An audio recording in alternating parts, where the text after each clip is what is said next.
Il est 8h. Et votre matinale info continue jusqu'à 9h avec Sébastien Krebs. Et avec David Doucan pour le journal de 8h. Bonjour David. Bonjour Sébastien, bonjour à tous. L'actualité du jour. Ce sera difficile, mais elles peuvent le faire. C'est un quart de finale de Coupe du Monde. Les Françaises affrontent les Américaines. C'est ce soir, 21h au Parc des Princes. La France suffoque depuis 5 jours. Contrairement aux idées reçues, la canicule est plus dangereuse que le froid pour les sans domicile fixe. Reportage dans un instant. Et puis, nous serons au Japon. Le G20 a officiellement commencé. Réunion sous haute tension. Au cœur des désaccords, la question du climat. À 8h12, Vincent Hervouette, double attentat en Tunisie. Et le même jour, le président qui fait un malaise, il est entre la vie et la mort. 8h15, Audrey Crespo-Mara reçoit Roxana Maracineanu, la ministre des Sports. Europe 1.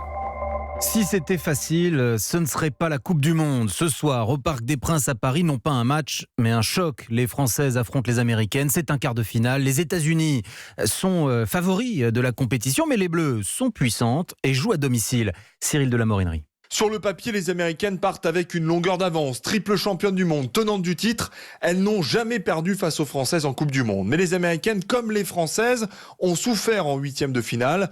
Et surtout, les Bleus, preuve de leur progrès constant, ont battu les redoutables Américaines en match amical. C'était en janvier dernier, ce qui donne beaucoup d'espoir à la sélectionneuse Corinne Diacre. Ce jour-là, on les a quand même battus. Ça doit être une force, malgré tout, pour nous aujourd'hui, de se dire rien n'est impossible. Voilà, donc à partir de là, moi j'ai envie de dire, quand on est capable de faire les choses une fois, on devrait être capable de les répéter. Donc j'espère que ce sera le cas demain. Et on se souvient du discours mobilisateur de Didier Deschamps, juste avant l'exploit face à l'Argentine, il y a un an en Coupe du Monde. Battez-vous sur chaque ballon, soyez solidaires. Tout à l'heure, Corinne Diacre devra à son tour, avec ses mots, galvaniser ses joueuses, car il s'agit bien ce soir d'un tournant, une défaite. Et le foot féminin français ferait alors du surplace. En revanche, si les Françaises battent ce soir cet adversaire que personne ne veut affronter, elles tiendront leur match référence et tout deviendra possible. Cyril de la Morinerie du service des sports d'Europe 1. Alors pourquoi sont-elles si fortes au fond, ces Américaines ? Parce que aux États-Unis, historiquement, les filles jouent autant, voire davantage au soccer que les garçons. Reportage de notre correspondant à New York, Xavier Yvon. Il n'y a pas beaucoup de terrains de foot dans le monde avec une vue pareille. Des pelouses synthétiques sur les quais de Brooklyn face au gratte-ciel de Manhattan. On entend les hélicoptères et les sirènes de bateaux, mais ça ne déconcentre pas Emilia, 18 ans, très sérieuse à l'entraînement avec ses coéquipières du Downtown United. J'ai joué au foot toute ma vie, dit-elle. J'aime tellement ça que vous voyez, je suis là un soir de semaine. Son entraîneuse est une Anglaise. À son arrivée aux États-Unis, Hilary Hunchal a été frappée par l'engouement pour le soccer au féminin. Ici, c'est un sport jeune, explique-t-elle. Alors, quand ça a commencé, il n'y avait pas de précédent qui disait que c'était un sport de garçons. Les filles n'ont pas eu à casser autant de barrières pour jouer. Résultat, le réservoir de joueuses est plus important ici qu'ailleurs et c'est pour ça que l'équipe nationale américaine domine le monde du foot féminin. Pourtant, même ici, les joueuses professionnelles sont moins bien payées que les hommes, au point qu'elles ont porté plainte contre leur fédération pour discrimination.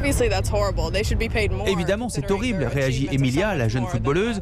Elles devraient être payées plus que les hommes. Elles ont déjà gagné la Coupe du Monde et les hommes, eux, n'étaient même pas qualifiés l'an dernier.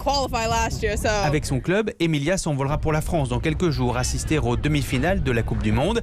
Et c'est sûr, ce sont les Américaines qu'elle verra jouer après leur victoire aujourd'hui contre la France. Et Europe 1 tout en bleu aujourd'hui, journée spéciale à partir de 17h. Mathieu Béliard aux abords du Parc des Princes pour une émission spéciale. Et vous êtes invités ici dans notre studio Bellemare pour regarder le match sur écran géant. Coup d'envoi 21h.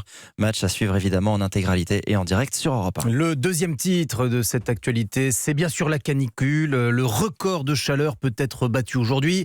Il date du 12 août 2003, 44,1 degrés à l'époque à Saint-Christol-les-Alès et Canquérac dans le Gard. Le Gard placé en vigilance rouge, ainsi que l'Hérault, le Vaucluse, les Bouches-du-Rhône. C'est une première dans l'histoire de Météo France. 76 autres départements restent en vigilance orange. Cela fait maintenant 5 jours que la France suffoque et c'est très dur pour nos concitoyens sans domicile fixe. Contrairement aux idées reçues, la chaleur est plus dangereuse que le froid pour les sans-abri. Alors la Croix-Rouge multiplie les maraudes. Reportage de Pierre Herbulot à Créteil dans le Val-de-Marne. Le hall d'un centre commercial, le sous-sol d'un parking. Pendant la canicule, les bénévoles de la Croix-Rouge cherchent les endroits les plus frais pour trouver les sans-abri. Bon, on est parti. C'est à l'ombre d'un immeuble qu'ils distribuent à Hélène, 57 ans, une grande bouteille d'eau, une casquette et un kit d'hygiène. Pour moi, c'est très difficile. Tout à l'heure, j'étais en plein soleil. On est en danger quand même. Comment vous faites? Vous cherchez des endroits frais, c'est ce que vous disiez tout à l'heure? Au parking. Mais il ne faut pas que je tombe sur les vigiles. On est obligé de se cacher. Moi, j'essaie de me protéger, mais si on se fait virer de quelque part, dans la rue. Encore plus que les périodes de grand froid, les fortes chaleurs tuent les SDF. Alors Monsef, le chef de l'équipe, ne compte pas ses heures de bénévolat. Ils se déshydratent facilement, ils peuvent avoir une température assez élevée, donc il faut rester vigilant. Donc s'enquérir de leur état, vérifier que tout va bien, s'assurer qu'ils arrivent à trouver de la fraîcheur dans un parc, dans un centre commercial. Voilà. Et donner encore et encore de l'eau, près de 20 litres en 2 heures. Leurs bouteilles, Hélène et les autres sans-abri sont obligés de les rationner pour tenir pendant cette semaine suffocante. À la nuit tombée, le thermomètre affiche toujours plus de 30 degrés. Reportage de Pierre Herbulot pour Europe 1. Jean-Claude Roman est sorti de prison cette nuit après 26 ans de détention, libération conditionnelle sous surveillance électronique. L'homme, aujourd'hui âgé de 65 ans, s'était fait passer pour un faux médecin, vous vous souvenez de cette affaire, et avait été condamné à la perpétuité pour avoir assassiné son épouse, ses 2 enfants et ses parents en 1993. Il est 8h06 sur Europe 1, l'actualité à l'étranger à présent avec le G20 qui a commencé au Japon cette nuit. Oui, à Osaka, où la question de l'environnement sème la discorde. Emmanuel Macron a annoncé qu'il refuserait de signer le pacte commercial entre l'Union européenne et le Mercosur si le Brésil se désengageait de l'accord de Paris sur le climat. Plus généralement, le président français fait de l'écologie une donnée non négociable.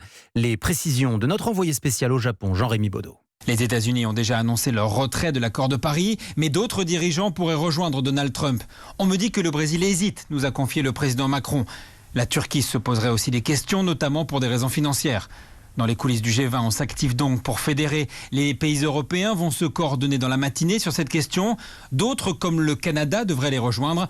Cette semaine, la France a posé une ligne rouge. Elle ne signera pas un texte qui ne ferait pas référence aux accords de Paris. Je ne veux pas d'un affaiblissement collectif de nos engagements, martèle Emmanuel Macron, alors qu'il a récemment refusé de négocier un accord commercial avec les États-Unis sur fond de désaccords climatiques. Jugé parfois insincère sur l'écologie en France, le chef de l'État jouit toujours d'une réputation de défenseur du climat sur la scène internationale. Lui qui dit, je cite, « avoir la foi du converti récent », va pendant 2 jours demander des efforts à ses homologues. L'histoire nous jugera, répète-t-il. Osaka, Jean-Rémy Baudot, Europe 1. La suite du journal de David Doucan avec cette histoire tragique. Oui, David. celle d'une jeune chercheuse de 33 ans, Émilie, est décédée la semaine dernière de la maladie de Creutzfeldt-Jakob. Les symptômes étaient apparus il y a 2 ans, mais la contamination remonte à bientôt 10 ans. Une maladresse pendant une expérience dans un laboratoire de l'INRA. La famille de la jeune femme a décidé de porter plainte contre l'Institut de recherche agronomique. Écoutez le témoignage du veuf d'Émilie. Il s'appelle Armel et s'est confié à Pierre de Cossette pour Europe 1.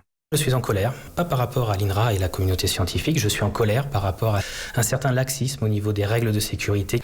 Et la chose la plus révoltante de toute façon, c'est qu'à l'époque mon épouse était âgée de 25 ans, était en CDD, n'avait aucune expérience en laboratoire confiné. On l'a mise dans un laboratoire confiné sur des souches de prions humains. C'est-à-dire que vous n'avez même pas la barrière d'espèce, en travaillant sur une autre espèce animale, pour pouvoir la protéger. S'il y a un accident, c'est une souche humaine, vous pouvez directement être contaminé. Je ne comprends pas qu'au niveau de la réglementation, on autorise des jeunes sans formation, sans expérience, à travailler sur des choses aussi dangereuses et fatales dans ce contexte.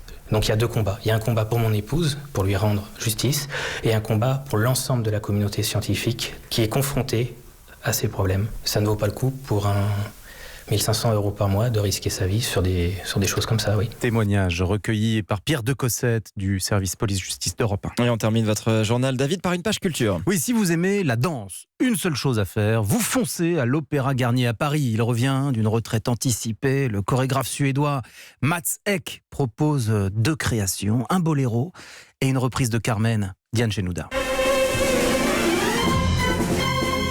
Ça commence très fort avec une Carmen rouge sang, cigare aux lèvres, jambes écartées, femme libérée formidablement jouée par la danseuse étoile Amandine Albisson. Cette Carmen, elle est passionnée, elle est fière, elle est libre, c'est Carmen.